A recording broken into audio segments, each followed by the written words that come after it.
प्यारे बच्चों, आज की इस क्लास में हम एक्सरसाइज 2.2 के क्वेश्चन नंबर 1 से हम अपने लास्ट 5th और 6th पार्ट को डिस्कस करेंगे। तो चलिए हम 5th पार्ट से स्टार्ट करते हैं। तो प्यारे बच्चों, आप देख सकते हैं कि जो हमारा 5th पार्ट है वह क्या है, टी स्क्वायर माइनस 15। तो प्यारे बच्चों, हम इससे पहले किस तरह से लिखेंगे, P T is equal to A T square plus B T plus C. क्योंकि यहाँ पे वेरिएबल क्या है, टी, चर क्या है टी, तो हम उसी के पदों में से लिखेंगे, उसी के टर्म्स में लिखेंगे। हमें क्या मिला है, टी स्क्वायर माइनस 15। ठीक प्यारे बच्चों, हम इसे और किस तरह से लिख सकते हैं प्यारे बच्चों, तो आप देख सकते हैं कि 2 पावर तो है लेकिन 1 पावर वाला टर्म गायब है, तो हम उसे कैसे लिखेंगे, T square plus 0 into T. क्या लिखेंगे, 0 इंटू टी माइनस 15। ठीक है, हम उसे इस तरीके से लिखेंगे।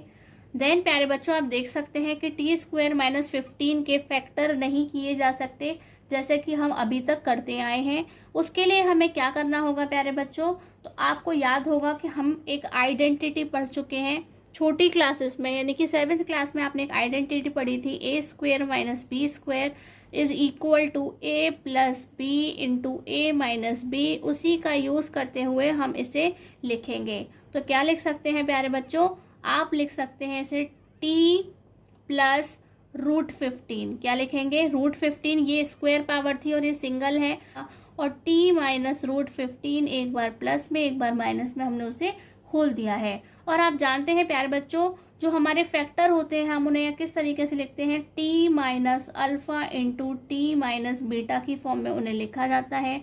तो हम यहाँ से अल्फा और बीटा की वैल्यू को कंपेयर करते हैं, तो minus alpha is equal to मिलता है रूट 15 और minus beta is equal to मिलता है हमें माइनस रूट 15। तो हम यहाँ पे क्या लिख सकते हैं कि जो अल्फा है वह कितना है, माइनस के रूट 15, और जो बीटा है उसका माइनस कैंसिल हो जाएगा, वो हो जाएगा हमारे पास में प्लस के रूट 15।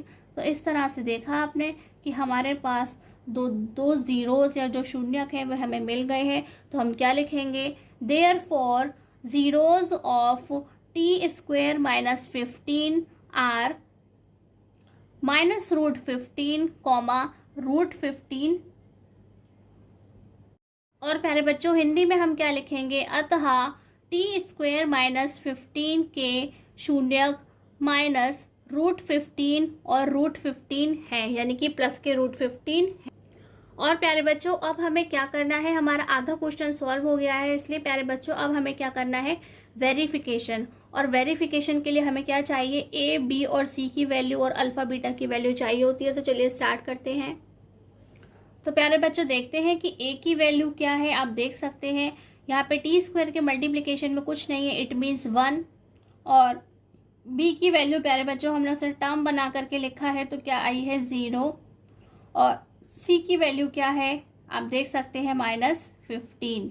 इसके साथ साथ प्यारे बच्चों अल्फा की वैल्यू हमने क्या फाइंड की है, माइनस रूट 15, और बीटा की वैल्यू क्या है, प्लस रूट 15।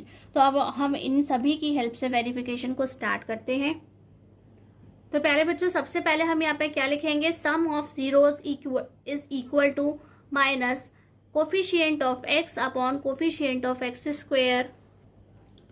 और प्यारे बच्चों, हिंदी में हम क्या लिखेंगे, शून्यकों का योग बराबर माइनस एक्स का गुणांक बटे एक्स स्क्वायर का गुणांक। और प्यारे बच्चों, सिंबॉलिक फॉर्म में हम क्या लिखते हैं, alpha plus beta is equal to minus B upon A. तो प्यारे बच्चों, अल्फा की वैल्यू क्या है हमारे पास में, माइनस रूट 15, और बीटा की वैल्यू है रूट 15। और प्यारे बच्चों, हमारे पास में बी की वैल्यू क्या है, 0, और ए की वैल्यू क्या है, 1। तो आप देख सकते हैं माइनस प्लस आपस में कैंसिल हो जाते हैं, और 1 से 0 को डिवाइड करेंगे तो क्या आएगा, 0। तो इस तरह से आपने देखा कि LHS इज इक्वल टू क्या है, RHS, यानी कि हमने एक संबंध, एक जो हमारा रिलेशन है उसे वेरीफाइड कर दिया है। और अब हमें क्या करना है, product of zeros is equal to constant term upon coefficient of x square. और हिंदी में क्या लिखेंगे प्यारे बच्चों, शून्यकों का गुणनफल बराबर अचरपद बटे एक्स स्क्वायर का गुणांक। और प्यारे बच्चों सिंबॉलिक फॉर्म में हम क्या लिखेंगे, alpha into beta is equal to C upon A. तो आप जानते हैं अल्फा की वैल्यू क्या है, -√15 और बीटा की है √15। और प्यारे बच्चों सी की जो वैल्यू है वह क्या है, आप जानते हैं 15 है, वो भी माइनस के, और ए की वैल्यू क्या है 1। तो हम जब इसे √15 से √15 को मल्टीप्लाई करेंगे तो क्या आएगा, 15 आएगा, और वो भी किसके, माइनस के, और यहाँ पे भी क्या बचेगा, -15। तो आसानी से आप देख सकते हैं कि कितनी आसानी तरीके से LHS is equal to RHS proof हो गया है। यानी कि यहाँ पे जो दूसरा रिलेशन है, दूसरा संबंध है, वह भी वेरीफाइड हो गया है, उसकी सत्यता की जांच हो गई है। तो प्यारे बच्चों अब हमें क्या करना है, इसके 6th पार्ट पर चलना है। तो चलिए स्टार्ट करते हैं। तो प्यारे बच्चे हमारे 6th पार्ट में क्या लिखा है, 3x² - x - 4। तो हम उसे सबसे पहले px की फॉर्म में लिख लेते हैं। px इज इक्वल टू क्या होता है, ax² + bx + c is equal to 3x² - x - 4। तो प्यारे बच्चों हमें क्या करना है, इसके फैक्टर करने हैं, वही वाले फैक्टर जो आप 7th क्लास से करते चले आ रहे हैं। तो यहाँ पर इनटू में आएगा 3 × 4 यानी कि 12। यानी कि अगर हमें दो नंबर्स का मल्टीप्लिकेशन करना है तो वहाँ पे क्या आना चाहिए, 12 आना चाहिए। क्या आना चाहिए, दो नंबर्स का अगर हम मल्टीप्लाई करते हैं तो वहाँ पर 12 आना चाहिए। और प्यारे बच्चों अगर हम माइनस करते हैं, क्या करते हैं, अगर हम माइनस करते हैं तो वहाँ पर x के मल्टीप्लिकेशन में कुछ नहीं है, इट मीन्स 1। तो वहाँ पर माइनस करने पर 1 आना चाहिए। तो क्या कर सकते हैं प्यारे बच्चों, हम यहाँ लिख सकते हैं -4 + 3। तो क्या बचेगा हमारे पास में, -1। क्या बचेगा, -1 बचेगा प्यारे बच्चों। और अगर हम -4 और +3 को मल्टीप्लाई कर दें तो क्या आएगा, 12, वो भी किसके, माइनस के। किसके आएंगे, माइनस के। तो यानी कि हमें x की जगह क्या लिखना है, -4x + 3x। क्या लिखना है, -4x + 3x लिखना है। तो चलिए लिखते हैं, ये हो जाएगा 3x² - 4x + 3x। इसको सॉल्व करते ही वापस ऊपर की फॉर्म पर आ जाएंगे हम। और अब हमें 2 2 के पेयर्स बना के कॉमन लेना है। तो प्यारे बच्चों आप देख सकते हैं 3 और 4 तो कभी कॉमन आ नहीं सकते, यहाँ से सिर्फ x कॉमन ले सकते हैं, वो भी 1 पावर। यहाँ रह जाएगा 3x - 4, और यहाँ पर कुछ भी कॉमन नहीं है, इट मीन्स क्या लिखा जाएगा, 1। 3x - 4। अब आप देख सकते हैं कि यहाँ पर दोनों ही टर्म में हमें 3x - 4 कॉमन दिख गया है, इट मीन्स कि हम बिल्कुल सही क्वेश्चन कर रहे हैं, उसे हम कॉमन ले लेंगे। और अब हम देखेंगे कि आगे वाले टर्म में क्या बचा, x, और पीछे वाले में क्या बचा, +1। इसे हम दूसरे ब्रैकेट में लिख लेते हैं। और प्यारे बच्चों आप जानते हैं कि यहाँ पे x बिल्कुल फ्री होना चाहिए, अकेला होना चाहिए, इसलिए हम क्या लिखेंगे, x - 4/3। ठीक प्यारे बच्चों, इस तरह से हम उसे लिख सकते हैं। और आप जानते हैं कि हमें इसे क्या लिखना होता है, फैक्टर की फॉर्म में, x - अल्फा × x - बीटा। तो अब हम यहाँ से इन्हें कंपेयर करेंगे तो क्या आएगा प्यारे बच्चों, -अल्फा इज इक्वल टू -4/3 और -बीटा इज इक्वल टू 1। क्या आएगा, -बीटा इज इक्वल टू 1। तो आपने क्या देखा, आपको क्या वैल्यूज मिली है प्यारे बच्चों, alpha is equal to 4/3, minus से माइनस कैंसिल, और बीटा इज इक्वल टू -1।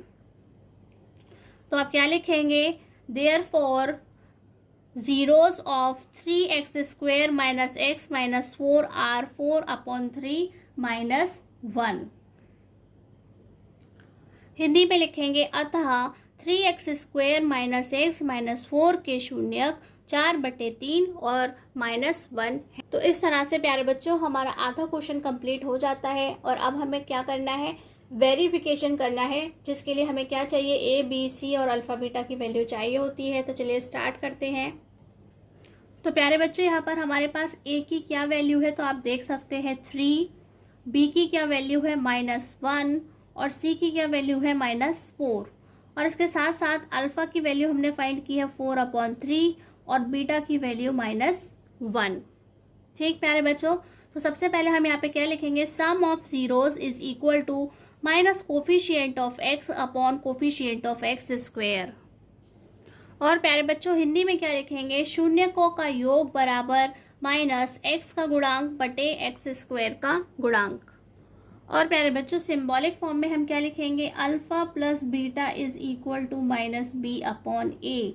तो अल्फा की वैल्यू है 4/3 और बीटा की वैल्यू है -1। बी की वैल्यू है -1 और ए की वैल्यू क्या है प्यारे बच्चों 3। तो अब हमें से इसका माइनस साइन सॉल्व करना होगा, तो हम क्या लिखेंगे 4/3 -1, जैसे हम अपॉन 1 लिख लेते हैं और ये माइनस माइनस प्लस मीन्स 1/3। अब हमें क्या करना है, 3 और 1 का एलसीएम लेना है। इट मीन्स कि हमें क्रॉस मल्टीप्लिकेशन करना है। तो प्यारे बच्चों क्रॉस मल्टीप्लाई करेंगे तो क्या होगा, ये 4 - 3/3, राइट। 4 1 ज़ा 4, 3 1 ज़ा 3 अपॉन 1/3, यानी कि 4 - 3 मीन्स 1/3 इज इक्वल टू 1/3। तो आप देख सकते हैं LHS is equal to RHS। इस तरह से हम उसे लिख देते हैं। तो इस तरह से प्यारे बच्चों आपने देखा जो फर्स्ट हमारा रिलेशन था, संबंध था, वह वेरीफाइड हो गया है, उसकी सत्यता की जांच हो गई है। और अब हमें यहाँ पे क्या करना है, product of zeros is equal to constant term upon coefficient of x square. और प्यारे बच्चों हिंदी में क्या लिखेंगे, शून्यकों का गुणनफल बराबर अचर पद बटे एक्स स्क्वायर का गुणांक। तो प्यारे बच्चों सिंबॉलिक फॉर्म में हम क्या लिखेंगे, alpha into beta is equal to C upon A. तो अल्फा की वैल्यू क्या है 4/3 और बीटा की वैल्यू -1, सी की वैल्यू -4 और ए की वैल्यू 3। तो प्यारे बच्चों सिंपली मल्टीप्लिकेशन 4 का 1 से करेंगे, 4 वो भी माइनस के अपॉन 3, -4/3 क्या है, LHS is equal to RHS। तो ये आसानी से हमने सेकंड वाले रिलेशन को भी वेरीफाइड कर दिया है, यानी कि दूसरे संबंध की भी सत्यता की जांच हो गई है। तो प्यारे बच्चों यदि अभी भी आपको इस क्वेश्चन में यानी कि 5th और 6th पार्ट में कोई डाउट है तो आप हमसे कमेंट करके पूछ सकते हैं। आज की क्लास में बस इतना ही। नमस्कार, धन्यवाद।